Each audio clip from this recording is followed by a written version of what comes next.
તો ચાઇના દોરી હતી ને મારા ગળામાં વીંટળાઈ ગઈ. જ્યારે એકદમ થયું ને તો મને આઈડિયા નહીં આવ્યો કે શું થયું. જ્યારે લોહી ને બ્લડ નીકળવા માંડે ને તો મને જેવી વાગી ને એવી મેં દોરી પકડી લીધી. ગઈ હતી સંતરામ સામાન લેવા માટે જઈ રહી હતી ઘરથી. તો હું સામાન લેવા ગઈ ને ત્યારે મને દોરો નહોતો વાગ્યો, કેમ કે હું એ જ રસ્તે ગઈ. અને જ્યારે હું રિટર્ન આવતી હતી ને તો હું એવું બી નહીં કે હું સ્પીડમાં હતી, કેમ કે જ્યારે ટર્ન લેવાનો હતો તો મેં ધીમું જ રાખ્યું હતું એક્ટિવા.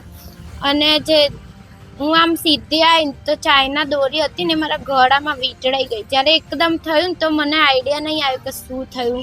ને દોરી મેં જોઈ બી ખરી પકડીને કે ચાઇના દોરી હતી, જે પ્લાસ્ટિકની દોરી આવે છે ને એ દોરી હતી. હું દુકાને જઈ રહી હતી એક્ટિવા ઉપર.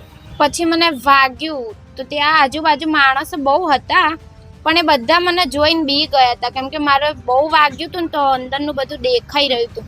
એટલે હું ત્યાં ઊભી રહી, પણ કોઈ હેલ્પ માટે પહેલાં તો કોઈ નહોતું આવતું. પછી બે કોઈક ભાઈ હતા, એમને મને રૂમાલ આપ્યો, એમનો રૂમાલ જે મેં ગળાએ વીંટોળ્યો. પછી એ લોકો મને તાત્કાલિક દવાખાને લઈ ગયા, સિવિલ હોસ્પિટલ, કેમ કે સન્ડે હતો એટલે દવાખાના બધા બંધ હતા ને, એટલે મને અહીં સિવિલમાં લઈ ગયા.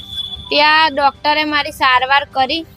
જ્યારે હું ગઈ ત્યારે તો ડૉક્ટર નહોતા, પણ તાત્કાલિક સિવિલમાં બોલાયા. તેમને મને ટાંકા લીધા, 10 થી 12 ટાંકા આવ્યા છે મારે. અને ડૉક્ટરે કીધું કે જો થોડીક વાર થઈ હોત તો મારે બચવું મુશ્કેલ થઈ જાત, કેમ કે મારી નસ છે ને એ કપાતા થોડીક જ રહી ગઈ. અને બોટલો ચડાયા, બધું સારવાર કરી મારી.